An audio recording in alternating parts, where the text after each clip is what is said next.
Hello and welcome to the latest edition of the Omni Talk Spotlight Series, where we highlight the people, the technologies, and the companies that are shaping the future of retail. Today, we are joined by Sara Batchelder, the Vice President of Retail Sales at Numerator. Sara, welcome to the show. Thanks for having me. I'm excited to talk with you today. Yeah, this has been awesome. So I think we've probably known each other. Ann and I've known you now probably, I don't know, it's 6 months to a year. You lose track of time with all this COVID craziness that's been going on. But this is cool because Numerator, you work for Numerator, and Numerator, I got to tell you, like, of all the companies that are out there, I get asked about you guys a lot. So just in conversations with people in the business, a lot of times too, like say, hey, Pete, I'm looking for work, do you guys know anybody at Numerator?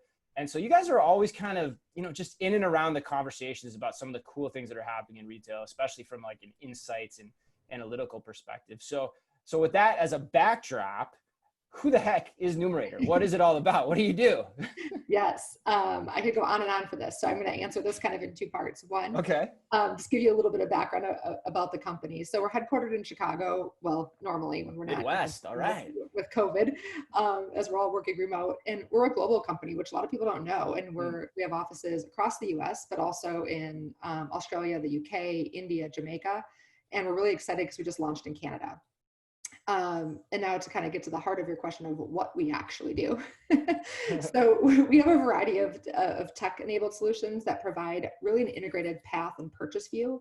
So what does that really mean? We can provide retailers and CPGs real-time insights into consumer buying, the why, the ads, the promotions, and the pricing behind it. So Sara, give me an example of that a little bit. Like what does a typical dashboard or kind of report look like when you're working? Yeah, great question. So there's probably hundreds I could go through, but a really simple example is, a retailer might say to us, I really need to understand my share of wallet. Where are my consumers going and why? So, is retailer A leaking to retailer B and C? Is it assortment? Is it price? Are they doing more circulars, print, or digital? So those are all the pieces that we can kind of put together and then create actions around that. So, I think we all get inundated with data right now from a variety of companies. And the biggest, I think, thing that we help with is being able to put that into action. And for you guys too, like, are you looking at this across both channels? Is it, store driven? Like, how does that all work? Yeah, so we, and I'll talk more about our Omni panel solution, but we cover all channels. So both e-com and brick and mortar. And I think that's what really sets us apart as well, because retailers and CPGs, you can't really see some of those blind spots, and that's where we come in. And how do you guys do that specifically? So like what differentiates you from, say, because there are a lot of companies out there that say, hey, we can, do data or provide these insights. What makes you different than a lot of them? Yeah, so really it's our scale. We have the largest, most representative panel out there. And the reason we can say that, and we know that, is the way consumers engage with it is so easy. And so we have a really easy to use consumer app, Receipt Hog, check it out. The panelist simply takes a picture of their receipt, and they also give us access to their e-com receipts. And that's the missing link that a lot of retailers and CPGs can't see today. So then we capture all that receipt data, both brick and mortar and online. We transcribe that, we put that into our panel. So really that helps us track behavior across channels and not just traditional grocery.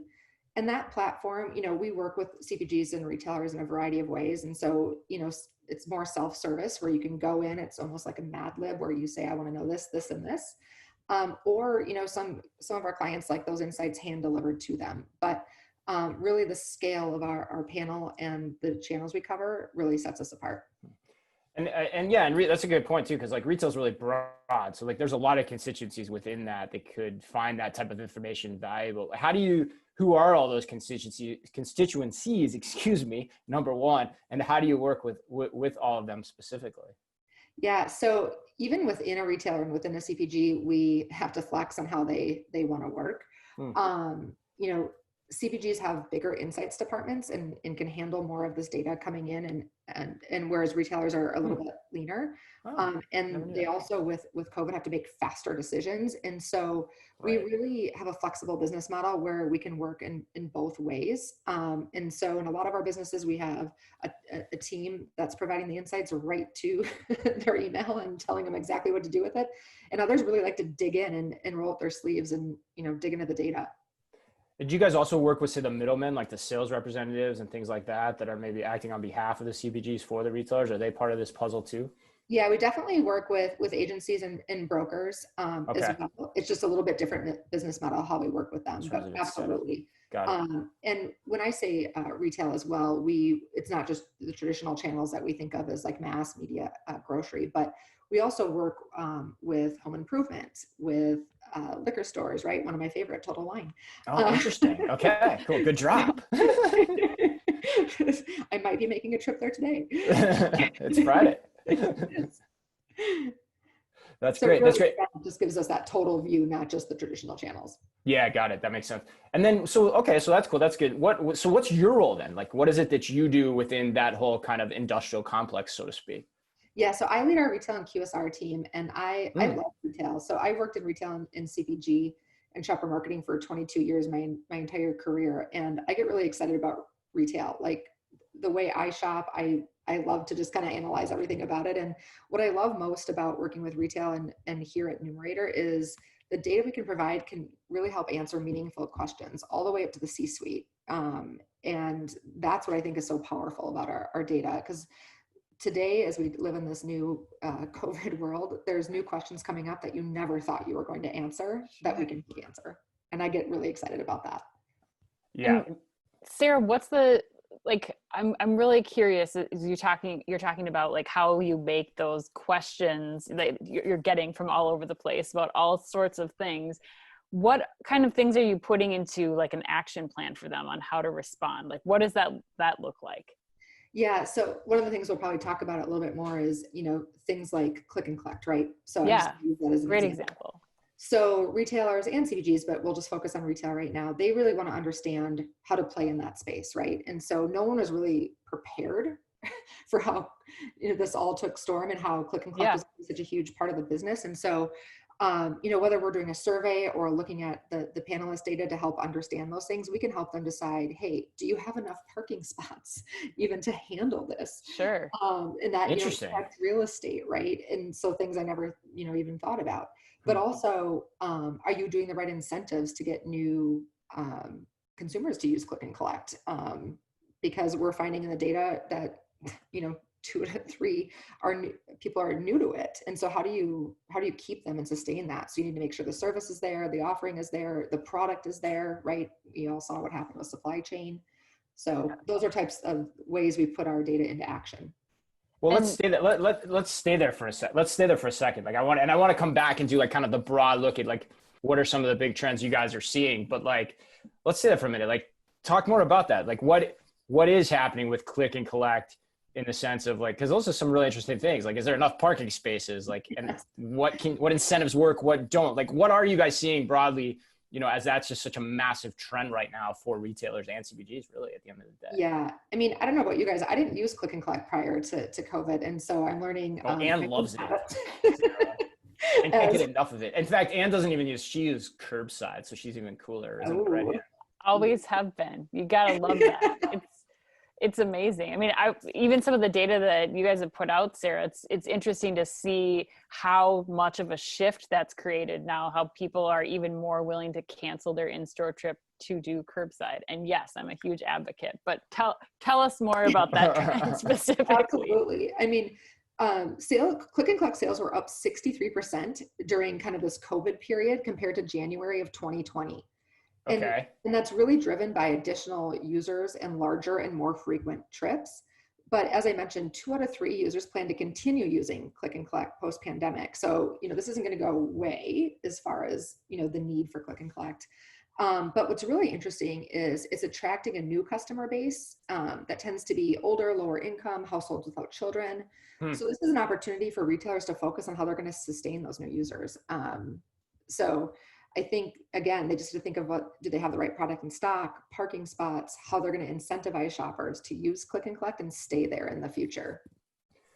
Are you seeing, to the points you brought up before, especially if the audience is new, are you seeing specific tactical things retailers can do that in general you would say this is kind of a good rubric to follow in terms of making sure that works as effectively as possible? Yeah, I think to reach those people? we do a lot of surveys, and so throughout the panel. And so I think, something constant we're seeing when they rank the experience and kind of what's most important is the experience. So when they get there, we talked about, is there a spot? Do they call someone? Do they text someone? Do they scan a code? Just the experience to get their stuff to their car. If it's too cumbersome, they're going to leave. Is there any data on what they like specifically within that? Text, talking, walking up? Like what's that look like? Yeah, a retailer that does this really well is Target. Oh, right? okay. So I just experienced my first click and collect with Target, and you basically click a button, I'm here, tells what kind of car, and within minutes I have everything I need in my trunk. So specifically that ease of like a quick 2 clicks is what we're kind of seeing. Is I don't want to have to call, sit on hold, dial 1. Yeah. But I've experienced that as well. Show Sarah, my ID 19 times. Yeah, I have a selfish question. Have you seen any data with those same click and collect users? Have you seen any data that's asking for returns or like reverse collect? Have they mentioned that in any of the reports that you've seen? I also have that question, and I have not seen that yet. Okay. I will take note of that, because maybe that's something we should ask if we haven't. We may have, and I just haven't seen it yet. I wanted you to say yes, so we could tell retailers to like get that whole thing back in action. I'm going to take that as a takeaway and see what I can do with that. So I'll circle back with that. But I would agree, that's been, as e-com has accelerated click and collect, then the returns have also probably. So that experience is very different because you still need to go in store. Right. Right. Yeah, right. Yeah, for the most part right now. Anne's been pretty fired up about that. She got hot Italian on me right before we got on the call with us about some experience she's been having, and she can't go back to a store. So for this particular product, but all right. Well, so now let's bring it back up. So what are you seeing from just a high level, over the last 3 or 4 months of COVID with the data you guys have at your fingertips? What are the types of things you're seeing, whether it be, and we know e-commerce is accelerating, but what are the macro level trends that you're seeing in addition to maybe click and collect? Yeah, so I want to talk about the acceleration of e-com, because I think this one's pretty interesting, and it's sort of like of course that's going to happen given the pandemic. Right. But again, not everybody was like quite prepared to handle it. But some of the things that were really interesting in some recent data that we put out there were ice cream e-com accelerated 9 times, or over 20 months ahead in 2.5 months. That's crazy. Like the purchase of ice cream? Yes. Yes. And I told you would move the needle. No, I'm just kidding. Hey, now, hey. That's wild. How much? 9 times? Yes. So ice cream e-commerce has accelerated 9 times. Wow. And just even like baking and center store items that were really challenged before this are sure. Like, because people are looking, well, one, there's more people to feed, you're not going out, but also they're looking for things to do. So whether it's an Instagram recipe, which might never look the same as the picture, or a Zoom cooking class. So some of those center store items that were kind of previously challenged, we're seeing a spike in those as well. I mean, some of our CPGs are selling more in a 3-month time period of a certain item than they had all year. That's how fast it is. So you're seeing a year's worth of business in 3 months right now. Yeah, in certain categories. In certain categories. So I question on the ice cream thing, because that's fascinating. And having I used to run frozen food for Target. I didn't run the ice cream side. My buddy Glenn, shout out to him, he's a cool dude. He ran the ice cream side. So we always talked about this, but like that is a particularly challenging category from a logistics perspective. So similar to click and collect, are you guys seeing any data there in terms of, what's working well or what's not working well for consumers on that side of things? I haven't dug into that level personally yet. And I think, early on, whether it was ice cream or pretty many categories, especially like hand sanitizer, paper towel, supply chain issues. And I think most people have kind of figured that out now for the most part. And it will be really interesting to see what happens sort of in the fall timing around supply chain. And so I think all the retailers are getting, better about this, as well as CPG making sure they have enough stock. But whether there's a second wave or not, that could impact this all over again. But then also just thinking about back to school, holiday. And so I think there's still a lot of learning on this perspective, but pretty interesting. I never would have guessed the acceleration of ice cream. No, I mean, yeah, no, not that. especially not to that degree. And I think your point is great too. And I should want to tell the audience one thing. I mean, I think, we're coming to this period of time that traditionally is much more promotional. And then you guys have a broad database and data set too. And, part of that too is there's a lot of that supply is coming from China and hasn't arrived yet. So how the retailers are ordering that, and thinking about that when China itself, was going through its own new year and then its own outbreak. So that's going to be those two factors together are going to be really interesting to see, and combined with the fact that we get a second wave or not. But I'm excited too, because we're actually out, after we release this podcast, we're actually going to start putting out some of these insights through Omni Talk around this in terms of what types of, penetration and cool insights we're seeing on a regular basis. So that'll be fun to follow. And it's a good segue too, because I think back to school is really that, right? I saw somebody yesterday, it's back to school, then you've got Halloween and Thanksgiving, and then of course you got the holidays, but back to school is really the first litmus test here. What are you seeing so far? Yeah, this one's interesting because this varies by state and by district, right? Like it's some have a hybrid learning model, some are online, some are going back. And I've got to believe that's a really hard thing to plan for as a retailer. And so what we're seeing right now is retailers like Target, Walmart, Amazon, Kohl's, they've kicked off their back to school advertising, as they normally would, but they're running fewer ads than they were at the same time last year. Interesting. And just the promotions are off to a slow start, especially with apparel, which are down over 60% from a year ago. Promotions are down 60% to last year is what you guys are seeing. Yeah. Wow. And well, the other thing with apparel and electronics is there's a shift from print to online, but school supply promotions are still kind of reflecting a similar media mix to last year. And, something, again, that we've pulled from our data that's pretty interesting is 2 out of 5 households are planning to primarily shop online and have their supplies delivered. 1 in 4 are planning to use click and collect. And 1 in 3 are saying that they're not going to bring their kids to the store to do back to, school shopping. So again, this presents an opportunity for retailers and CPGs to win new customers in this space. That's really surprising information to me. I mean, I think those numbers actually seem lower than I would have expected them, especially during the pandemic. But there's so much that you have to take into consideration right now.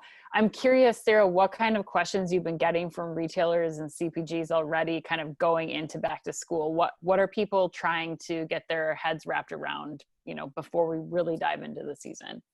Yeah, they're definitely looking at, what we call a leakage tree report. And so understanding where are they leaking in what items so that they can think about how do I either promote those or how do I get my share of those, especially as we think about trip consolidation, because, we're definitely seeing that. People want to go to less stores, so they're thinking about that.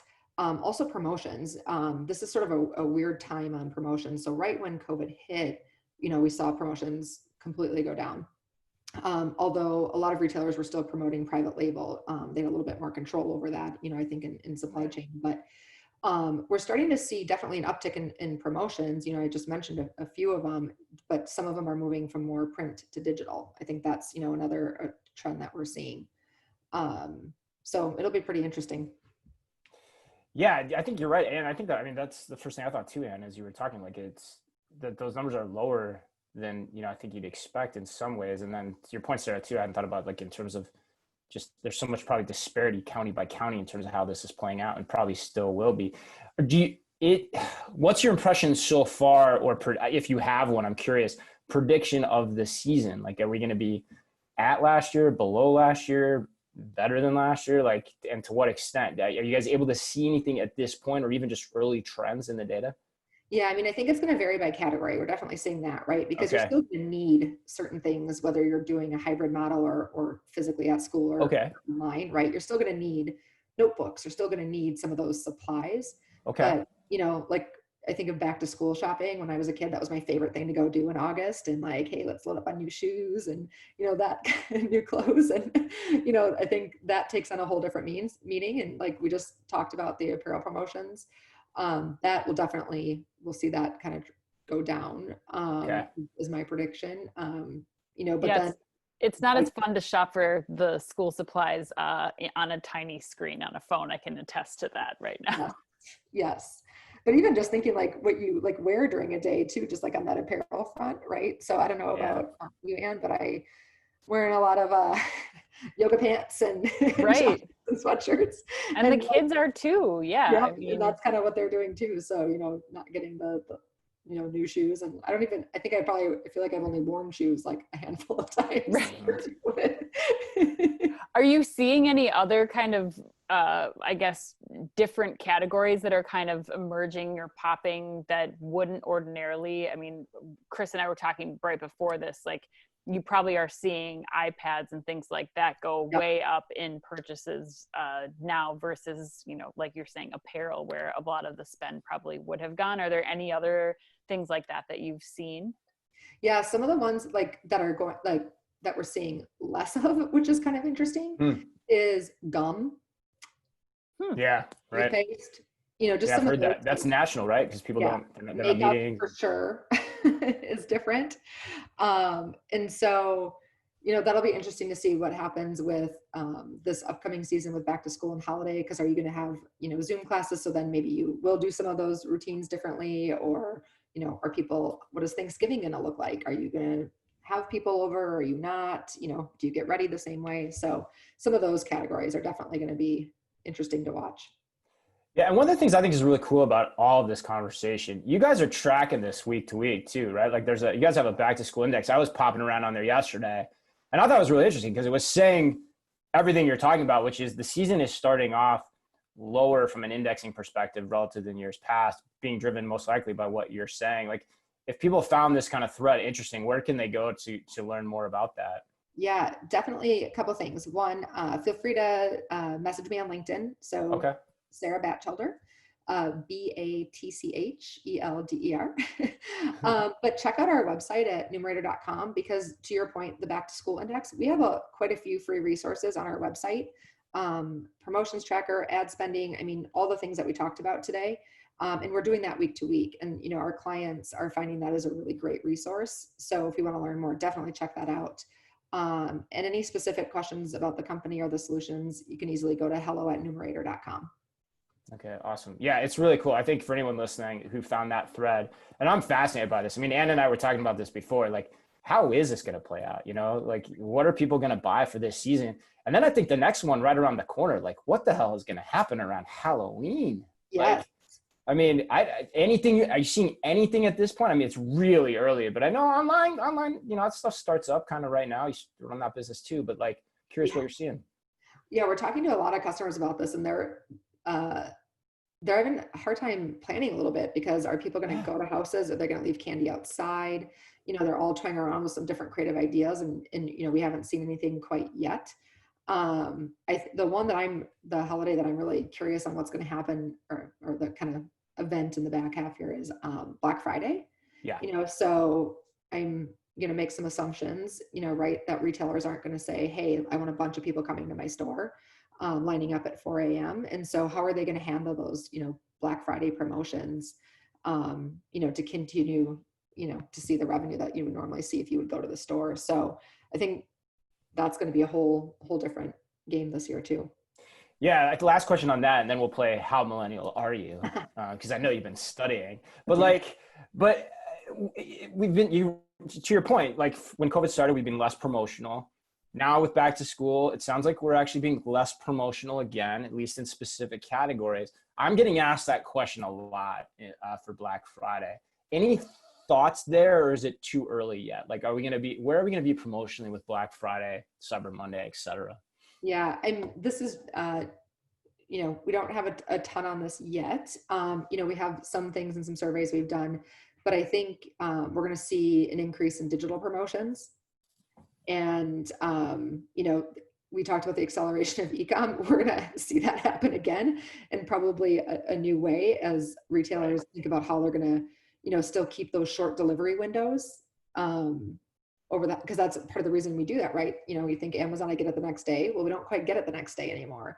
And so I think that'll take I think the two things that are going to be interesting are the promotions are going to increase digitally, and then delivery is going to be huge. It's going to be the key, right? Yeah.